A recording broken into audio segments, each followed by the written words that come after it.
In our very first story, the Supreme Court has set aside the disqualification of some 12 presidential hopefuls who put in nominations to contest the 2016 elections and asked the Electoral Commission to give them a chance to correct the errors found on their forms. The court, in its Monday ruling, subsequently gave the aspirants up to the end of Tuesday to make things right with the Commission. The corrections, according to the court presided over by Justice Sofa Adenyira, will however be limited to the errors that form the basis for their disqualification. There is more in this report filed by Joy News' Joseph Akable. For the supporters of the Progressive People's Party, it was a long wait. While others waited patiently, others sang and danced in anticipation of that judgment that could determine the future of the party's flag bearer.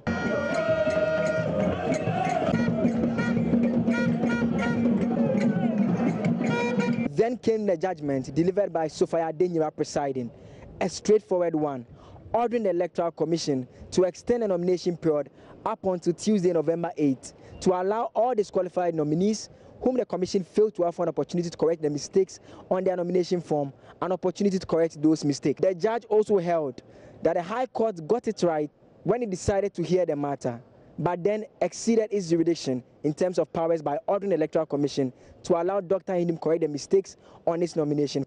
One thing the lawyers on both sides, I'm talking about Thaddeus Soy for the Electoral Commission and lawyer Ayiko for Dr. Pakwesindum, at least agreed on was that this judgment was a victory for democracy. We can first hear from Thaddeus Soy for the Electoral Commission. It is a victory for democracy. The court was very categorical in its orders. We came here on 3 grounds: error of law, wrongful assumption of jurisdiction, excess of jurisdiction. And the court agreed with us that whilst there was evidence that there was an error of law on the face of the record, it did not go to the court's jurisdiction, so it wouldn't quash it. It dismissed our second ground, but upheld the third ground. Lawyer Ayiko to share similar sentiments. You know, the important thing is the right of the party to say, look, I'm going to court. I'm not going to take to the streets, but I'm going to court. And that is the beauty of the whole thing. And the tenacity of purpose, the willingness of the judges to listen, you know, to the parties and come out with a decision. So I think that democracy is thriving. Constitutionalism is thriving. The rule of law is working. Article 23, always remember. Now to the chairman who leads the party that has been at the center of this controversy, Lablue Hammond of the Progressive People's Party. This gives them a clearance to have their candidate on the ballot and to sell the good message to the good people in the country. We need to end it, and if we're going to end it, then we're not going to end it with those who have been given opportunity to serve this country for the last 24 years. It will be with Dr. Pakwesindum and the Progressive People's Party. All cases pending at the High Court have also been put on hold. In the coming days, all focus will definitely be at the office of the Electoral Commission as to how they will be offering candidates an opportunity to correct those mistakes. Joseph Akable, Joy News, Accra. All right, so what are the exact orders of the Supreme Court regarding the disqualification battle? The entire ruling is a lengthy 14 pages, but we restrict ourselves to the orders which is captured on just 1 page or a couple of pages. So the EC is to extend the nomination period from today, Monday 7 November 2016, to the close of working of day, Tuesday, November 8, 2016. It is also to invite all the disqualified presidential candidates who were able to submit their nomination papers by the close of the nomination day of October 30, 2016. 3, to give the candidates a hearing within the extended period. And then the EC 4, the inappropriate cases, to afford candidates the opportunity to comply with Regulation 9, Section 2B. And then 5, the EC to declare the names of candidates so nominated by per Regulation 7, 8, and 9 of CI 94 by the close of working day of Wednesday, November 9, 2016. Then balloting of positions of candidates to take place the next day by the close of working day of Thursday, November 10. And as a result of the above directives, we find it necessary to make a consequential order to stay all court proceedings against the applicant in relation to the disqualification of pending in the High Court to enable the EC to carry out its mandate. So These are essentially the orders given by the Supreme Court. Now, meanwhile, the head of communications at the Electoral Commission, Eric Kofi Jakwaso, says, though the Commission is happy about the Supreme Court's ruling, it doesn't serve as an automatic acceptance of nomination forms. He said after presentation of corrected forms by the presidential candidates, the Electoral Commission will make a determination. He spoke to Favor Nunu. We expect them to do exactly what the Supreme Court ordered both the Electoral Commission and then the aspirants whose nomination forms we could not receive to do. And that is, the Supreme Court ordered that, among other things, one, we should give them a hearing, okay? Then after we have given them the hearing, we should afford them the opportunity to go and make the necessary corrections or alterations on their forms by the close of work tomorrow, 8th of November, after which the Electoral Commission will determine the validity of their submissions, and then as it is, determine those whose nominations we can receive, and then come out with the list of persons who are now qualified to stand for the election on the presidential ballot. Okay. Then on the 10th of November, we should do the balloting for the respective positions on the ballot paper. So this evening this afternoon we've met with the political parties, those who have been able to come, I mean the candidates themselves who have been able to come, and we've been giving them a hearing to the close of the day. So this is the first part of the process. A hearing has happened and political parties have been engaged with as regards to what they have to do. Yeah, that is the first step of the orders of the Supreme Court. So we call them one after the other. You know, they presented the form in such a manner. So we call them one after the other, give them the hearing, and then as it is, point out where the flaws are in their nominations, and then give them the opportunity to go and do the necessary corrections. There are questions that are being asked by a lot of people having to do with the fact that beyond these errors that led to their disqualification, if they go ahead to correct them and then do their submissions tomorrow, being on the 8th, will the EC then go ahead again to examine the nomination forms and, as it were, if any mistakes do emerge, are they going to be disqualified again? These are concerns that have been raised. What's your response to it? Good. Let's speak to the law here. Let's speak to what the law on the nominations say. That is, if you give the opportunity to the person within the stipulated period to do the corrections, let's say by the close of work tomorrow, 8th of November, the opportunity has been given and the person has gone to do all the necessary nominations. Per the regulations, if the returning officer, after examining the forms, okay, come to the conclusion that a form should be an invalid form, the returning officer is supposed to report to the commission, okay, for a determination within a maximum period of 7 days. So per the procedure, I think the commission will have to go by the law and do exactly this.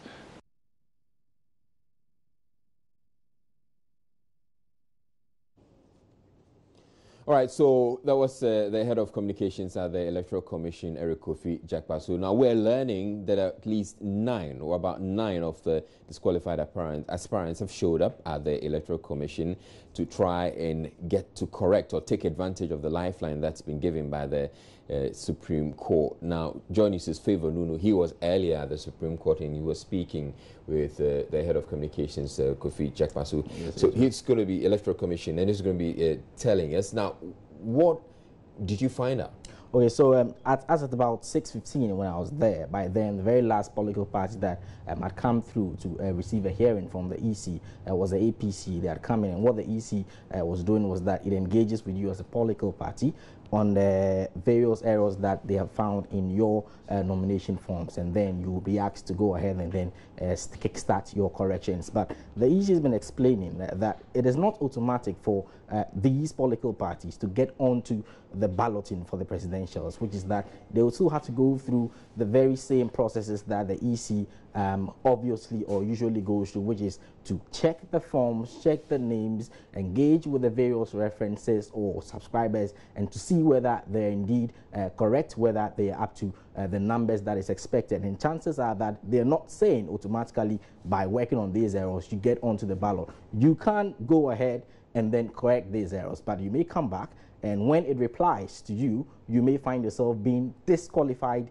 again. And so it's not automatic. Do we know the parties or the aspirants who have so far taken advantage of this life and have been to the EC? Okay, so we know that for sure the PPP has been there to engage with the EC. They've received the hearing. The APC, I personally cited them leaving. I know that independent candidates as Walker Brew, I know that the IPP has been there themselves. Also, Ecuador Party, they've also been there at the EC's office. There are quite a number, about 9 of it, who have been through just about this time, and the expectations are that they are all working around the clock to make sure that every error is Madam corrected. Ecuador of the Ghana Freedom Party, you're saying that has also been there. Yes. Because she had earlier indicated that she was no longer interested. So earlier on, that was the idea, that she wasn't going to contest this. Of course, you knew that there were parties that were ready to go to court with this. And so her decision to back out wasn't really a case of, I know I faulted and therefore I'm quitting. But then she wasn't going to take it on to the courts as the PPP and other parties have. But given that there's been that open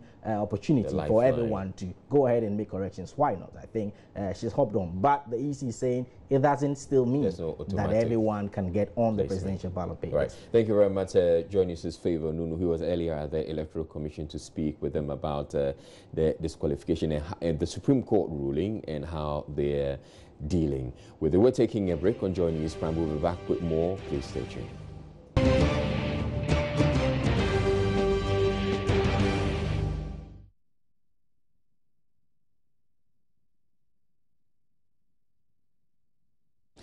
Welcome back to Joy News Prime. And we're taking a break from the politics for now to do some health issues. And despite the release of an amount of 300,000 Ghana cedis and some medication to the Accra Psychiatric Hospital, grieved nurses were still on strike over inadequate medical supplies and unsafe working environment early Monday. Some new patients who showed up early in the day were referred to other psychiatric hospitals.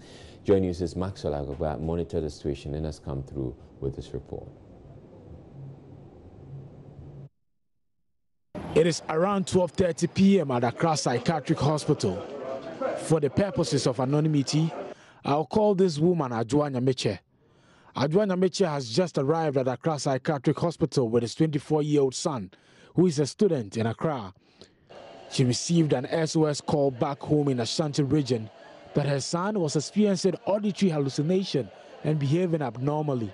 Nyameche rushed to Accra and together with the help of a police officer, they brought his son to the hospital. But nurses here would not attend to his son because they're on strike. Me free asante fijase. Enura eno omo kra me say me bayadan fo be kra me say. Me ba ne te kasa foforo wa na sum. I am from Asante Fijase. I got a call yesterday that my son was experiencing auditory hallucination. Ene me free fijase ho. Abba sameba nam de na ko hospital. And I'm the number scientific hospital.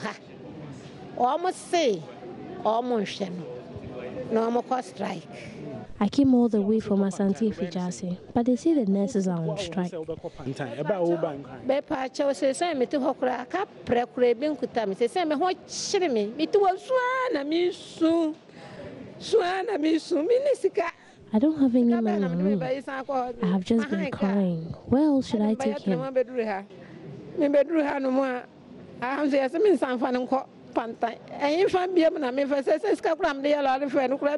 Adwoa Nyameche has no option but to leave to the Pantan Psychiatric Hospital. One of the many measures taken to mitigate the effects of the strike by the psychiatric nurses group is the repatriation exercise. Authorities here contend that some inmates in here at Accra Psychiatric Hospital are mentally stable to reunite with their families. After various checks, about 20 of them are ready today to reunite with their families. So how long have you been at Accra Psychiatric Hospital? 13 months now. 13 months? Yes. And now they are taking you back to reunite with your family, with your family. Yes. Are you excited about this? Yeah, I'm excited to leave, to go and see my family and everybody. Actually, I have been through a lot of lockups, but I think this is my final going home, so I'm very happy. What's the experience like here, living here? Yeah, it's a wonderful experience. However, the nurses some few hours ago have called off their strike after a meeting with the hospital authorities. Reporting from Accra Psychiatric Hospital, Maxwell Agbagba for Joy News. Right, Joy News is learning that the nurses have since called off their strike, and this was after a meeting. After meeting the hospital's management, let's now speak to Philemon Enning. He speaks for the aggrieved psychiatric nurses. Good evening to you, Philemon. Good evening, sir. All right, so you were on strike up until what time again? Well, like I said, we have resumed duty. At what time? We are resuming tomorrow. Oh, okay. So the strike has been called off, but you're resuming work tomorrow. Yes, please. All right. So at what point did you come to this decision that you were going to call off the strike? Well, this morning we met with management, and they had told us that the 30,000 cedis check, which was issued by the ministry, has been cleared. And as they spoke to us, the money had reflected in the hospital's account. Moreover, we received some of the medications which were left, and at the same time, other logistics. So they had to take us around to the stores for us to confirm at first hand the procured logistics and other medications. All right. Does it mean your problems are over now? As agreed at the National Labour Commission, we came to a compromise that they would supply us 2 months medication and other logistics. So since they've been able to achieve that task, we have no other choice than to go back to the working place, since we do owe our patients a duty to serve them. But it doesn't mean that all problems have been solved. As you are very much aware, the hospital in this state is a very deplorable one. So there are other matters which also need to be addressed by management. And how are these other matters you're talking about, how are they being addressed? Yes, you see, we are taking things one after the other. We were seeking for logistics, like I've always said on other media platforms. Where we have reached as a country, logistics shouldn't be something that we should be bargaining for. These are the basic things that we work with. So at the moment, we've been able to get the basic things. Obviously, in every institution, there are other problems. So as time goes by, we will notify management accordingly. Then as PNG or Psychiatric Nurses Group executives, we will sit down and address such matters. All right, but you don't plan to embark on another strike anytime soon, do you? At the moment, as I speak to you, our mother association, that is the GRNMA, have laid down a roadmap to its ongoing strike. And since we are a subset of the GRNMA, we would obviously partake in the strike. But in view of the GRNA strike, but not a Psychiatric Nurses Group striking. All right, thank you very much, Philemon Enning. He speaks for some aggrieved nurses at the Accra Psychiatric Hospital. And we're staying with health, where patients who showed up at the Princess Mary Louis Hospital for medical care Monday morning were turned away. This is because nurses at the hospital are on strike following the non-payment of salary arrears. Some nurses who declined to speak on camera say the order was given by the Ghana Registered Nurses Association. Derek Okosam was at the hospital and has filed this report. The Princess Mary Louis Hospital is probably the only government specialized institution that attends to the medical needs of children. The facility is usually overwhelmed with sick children and nursing mothers. But many of these children were turned away Monday morning when nurses at the facility joined colleagues across the country to strike following unpaid salary arrears. Some parents who spoke to Joy News expressed their displeasure at the turn of events and asked government to intercede so the impasse will be resolved. Doctors strike. Doctors and nurses? Almost doctors. Any nurses in a strike. And when I do me bayanda, no why she sa ma diachi, my bonus so sa man and dream be an yes, and me, my ye and so no hon tono. Medene ba no pay a almost say almost strike nti e said nko number bia di akwala ikura eko. That's one mother who has had to take the daughter away because the nurses are on strike. She can't get medical attention for the child. And the man ba hospital ba so almost strike. Now, how children into almost strike? Man, almost see into omuka. Almost into omuka. Now, say into be can no strike. I will share the pa. Enya the pa kula. Into don't say fa. Omo nkanto aban no into omuka no muntimi nhwa nkwala na mai. Well, she's also expressing frustration at the turn of events because these have to strike over unpaid salary, and they also have to strike because they claim that some working conditions are not as favorable as they want them to be. They said they are on strike, so the nurses, they are on strike, so we should go and come back on Friday. Did they give any reason for this action? No. So we are going to private hospital. How do you feel about this? I feel very bad, because we don't know the real purpose for the strike. We just came and they told us they are on strike. That's it. The Ghana Registered Nurses Association, the parent body of registered nurses and midwives in Ghana, have for some months now been agitating over a number of issues, including salaries and allowances due them. They threatened to lay down their tools and offered a roadmap divulging series of industrial actions to get their issues resolved. Derek Ekosam, Joy News, Accra.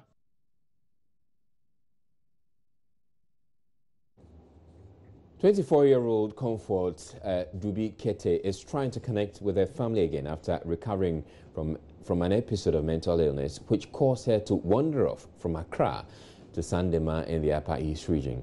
Comfort was rescued by Al-Hassan Seinu, a mental health nurse at Sandema, who spends his resources treating and trying to rehabilitate persons with mild forms of mental ailment in his bid to contribute to making his community a better place.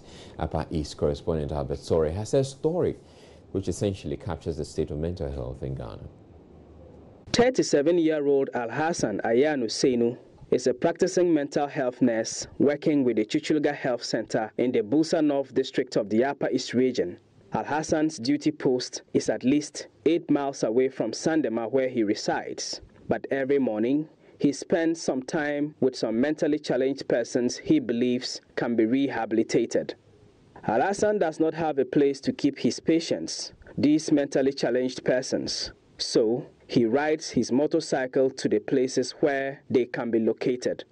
He feeds and clothes them, as well as cater for their medication. He also interacts with them often to monitor their progress. I have the passion for those people. I've just seen it as part of my own self. Normally, I ask myself, one day, if I become like one of these people, how do I expect society to treat me? And the neglect that people, their relatives have neglected them because they feel that they have no contribution. They can't also offer any help to them, so they have decided to push them onto the street. Al-Hassan has now endeared himself to community members who often come up to him with what they can offer, words of encouragement. Joy News checks confirm Al-Hassan is indeed a mental health nurse whose work has been recognized by the Busa North District Assembly, even though the Assembly has not financially supported his endeavor. Pictures of some of Al-Hassan's patients before and after he met them show some good progress. 24-year-old Comfort Ejubi Kete suffered a mental condition that caused her to wander off from Accra, and about a month later found herself in Sandema here in the Upper East region. Al-Hassan recounts the state in which he met Comfort. When I met Comfort, from the interaction, I realized that she was suffering from psychosis. So what's that condition? Specifically, schizophrenic. She has lost touch to reality. She couldn't just actually tell specifically her problem. She kept saying people don't like her, and that is the reason why she's here, and she doesn't trust anybody. Because of that, no matter when she's walking, she walk in isolation. She doesn't want to come close to anybody. For Al-Hassan Seinu, with the needed support, he could do more for these mentally challenged persons with the help of their families. He is appealing to Comfort's family, wherever they may be, to get in touch and take her back home and help her reintegrate into society. From Sandema in the Busa North District of the Upper East Region, Albert Sorry, reporting for Joy News. You're watching Joy News Prime. We're taking a break, after which we'll bring you business news.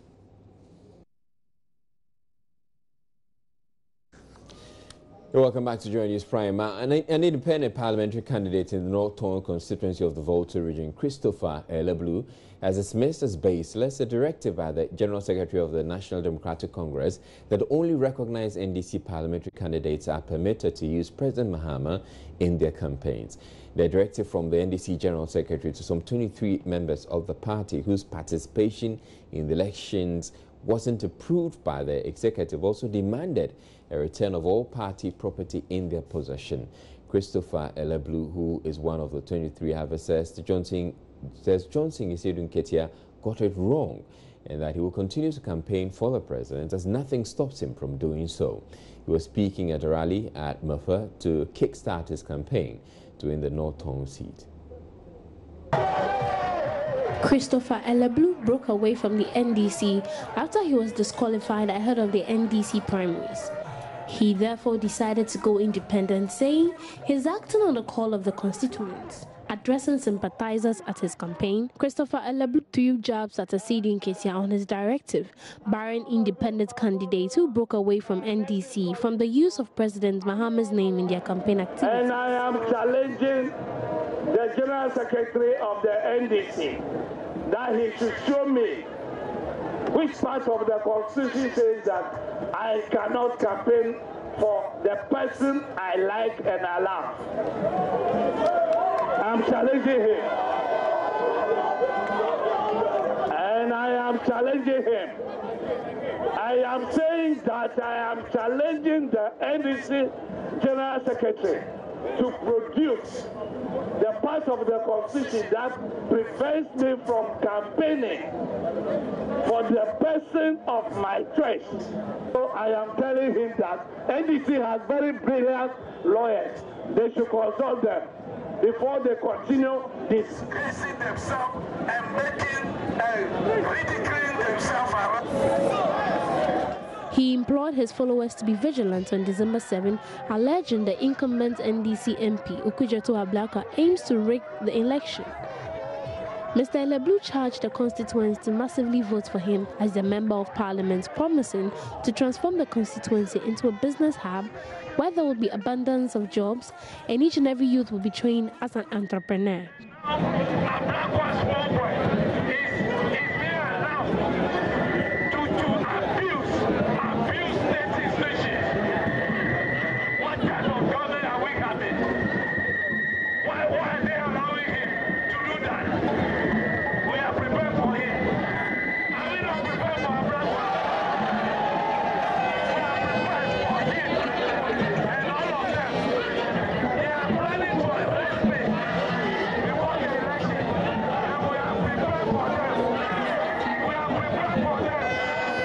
Other independent candidates in the region were at the rally to give him their support. Fred Kwame Asari reporting for Joy News.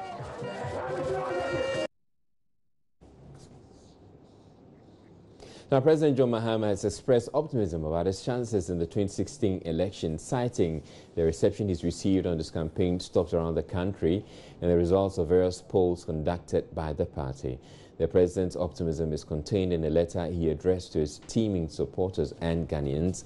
Now, titled The Home Stretch, the president spoke about how humbled he is to have been given the opportunity to govern and highlighted why he believes he deserves a second term. And I'm going to read you excerpts of that. It says, my dear brothers and sisters, we are winning the race. Only God knows the full extent of my gratitude to the good people of Ghana for giving me, John Dramani Mahama, the rare opportunity to serve you as president. I remain humbled and eternally grateful. Every passing day has come with its own challenges, but I must say on the balance, our collective gains have been overwhelming. These gains could certainly not have been possible without the blessings of our God Almighty, your patriotism, sense of duty, and dedication to the development and economic progress of Ghana. It is these attributes that have propelled me when the going got tough. I stayed focused, listened to your suggestions, took responsibility as your leader, and pursued the agenda for transformation, notwithstanding the adverse global and domestic environment which greeted the beginning of my administration in 2013. The fall in commodity prices, almost a year-long election petition which ended up with the Supreme Court of Ghana upholding the true will of the people, the market fires and the inferno at the Central Medical Stores in Tema, among others, are just a few of the obstacles we overcame. For example, as a result of the fire that gutted the Central Medical Stores, we lost a strategic stock of medications, including food supplements for children and pregnant women. Ghana is up and rising. In our difficult moment, my government has shown sensitivity to the plight of the Ghanaian. To this date, my appointees and I have taken pay cuts to support efforts to reduce maternal and child mortality. A directive to provide government vehicles with specialized number plates is being implemented. Apart from this, ministers and political appointees were migrated onto the prepaid metering system for electricity supply and billing. As a Social Democratic Party in government, we have taken steps to rationalize the anomalies in the electricity company's billing system to the relief of consumers. Recently, student loans have been reviewed upwards with an enhanced package for fresh students, and the producer price of cocoa has been increased to an all-time high. There's a bit more to the statement, but we're going to make it available on our Facebook page so you can get to read in its entirety what the president has had to say. All right, the presidential candidates of the flag bearer of the New Patriotic Party, Nana Addo Dankwa Akufo-Addo, he's taking a break for campaigning. He's not on the campaign trail, but his running mates, Dr. Mahama Baumia, is on the campaign trail. He's in the northern region. He's going to be there for 5 days. Martina Bugri, joining us, Martina Bugri, is joining me on the phone line to tell us what he's been up to. Good evening to you, Martina. We're learning that the flag bearer of the running mate of the New Patriotic Party, Dr. Mahama Baumia, was in Bunkpurugu. What has he been telling the people there? The special candidate is following the next 5 days, and it seems to lead already to constituency, and then he will move into the other 3 Mampuzo constituencies, that's Waliwali, Alebu Gambaga, and Yagaba Kubore. Now, his communities in the Bunkpurugu constituency included the Eli community, Nado Kapawan, Gambatia, Imbago, Napanduri, and then some other communities. In Bunkpurugu, he outlined policies they will implement when they come, and he's been talking about the district, 1 factory issues and all that. But what said was that in the 8 years of it, they were able to get 20 million, and then they used that $20 million, and they used that to introduce 4 policies like NHIS capitation, general health, among others. And that's to show the people of Ghana and they enjoy life under the NDC. But the NDC has come and they take their $248 billion US, and they have written that the NDC brought into being while they were in power. He talked of them not being able to pay teachers any allowance and health allowance, and also they're not being able to pay back to reimburse hospitals who are under the NHIS. So these are some of them. All right, thank you very much. That was Martina Bugri reporting from the northern region. We do apologize, though, for the poor quality of the line. And the visuals you saw there were courtesy the Facebook page of Dr. Mahama Baumia. Up next, we bring you international news. Watching Joy News Prime Time now for a quick look at our top stories. The Supreme Court is giving a lifeline to disqualified presidential hopefuls to get their names back on the ballot for the presidential election this December, with the extension of the nomination period by 24 hours.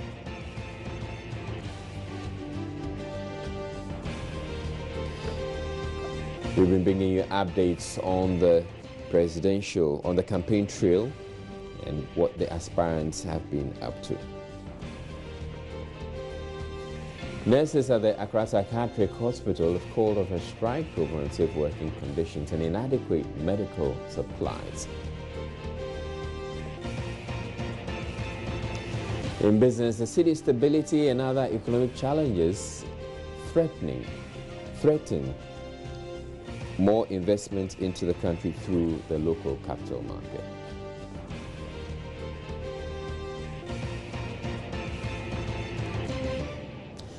Now, just 29 days to go for the December poll. Security analyst Dr. Kwesi Enning says Ghanaians must be assured of peaceful elections in spite of the multiple legal suits filed against the Electoral Commission.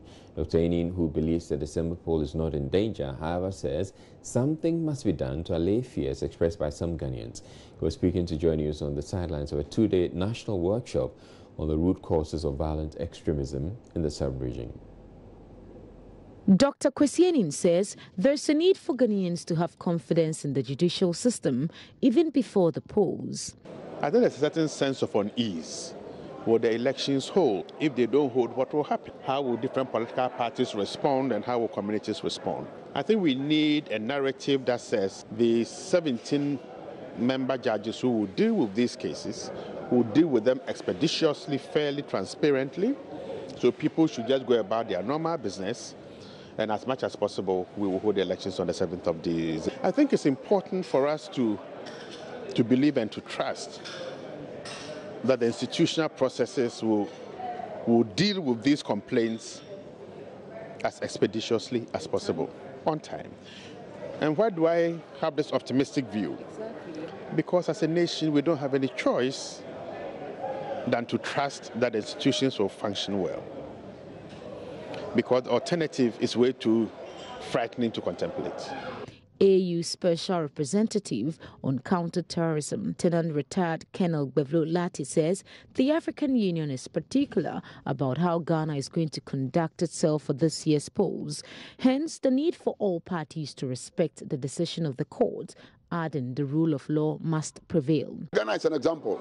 So everybody wants to see, things go well in Ghana, and nobody would want to see, things deteriorate in Ghana. I think that we should all contribute to make it happen.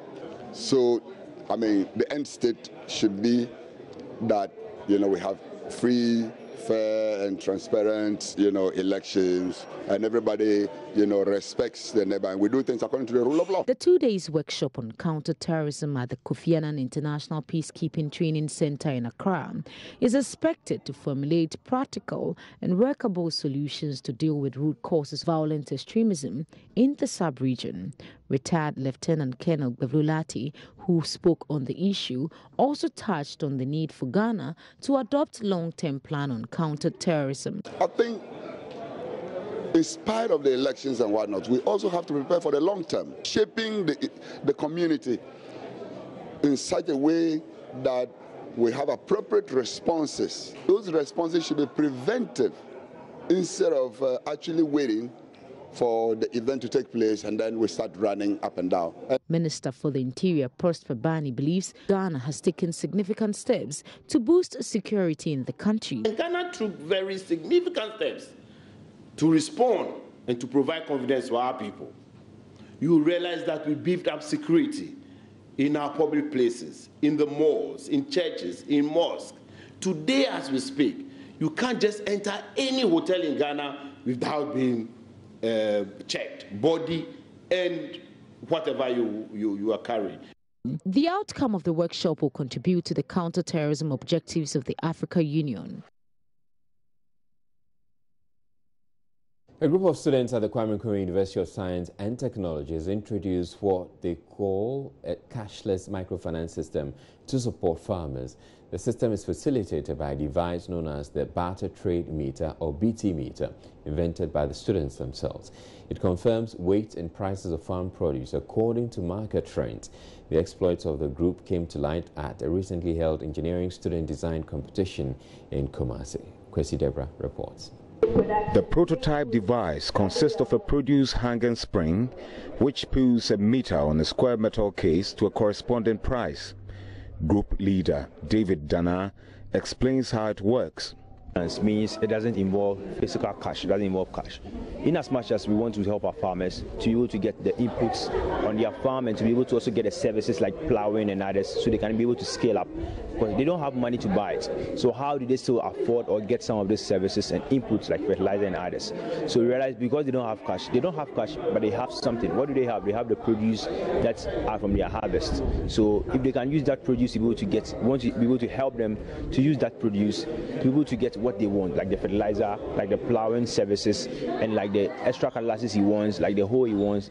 The machine's calibration is based on the National Food Buffer Stock Company's pricing. The group developed an app, Farmhand app, 2 years ago for marketing agricultural produce. They say excess produce will be stored during bumper harvest and sold at lean seasons. Mr. Dana says the machine, which is powered mechanically, is easily accessible to rural farmers and guarantees them up to 3 times earning from their farms. They are able to deal with large-scale marketing, so we help farmers to be able to sell their produce to customers who want it in large stock, and then customers who want directly from the farm base. And then also we have the third platform has to do with just usual one-on-one produce selling and buying. Like he just wants just 1 bucket of this, like just the little amounts, so people buy and sell from it. So that's what the Farmhand app does. The other way we get to also make money is also that when we get the produce during the bumper harvest, people come, when there's a lot of harvest, they come and then they buy whatever they want to buy with their produce. We store them, make sure they are safe and they don't go waste. And then also in the lean season, when the produce are out of stock, we sell them back again. Reporting for Joy News, times or 3 times the Kwesi Debra. Up next, we bring you entertainment.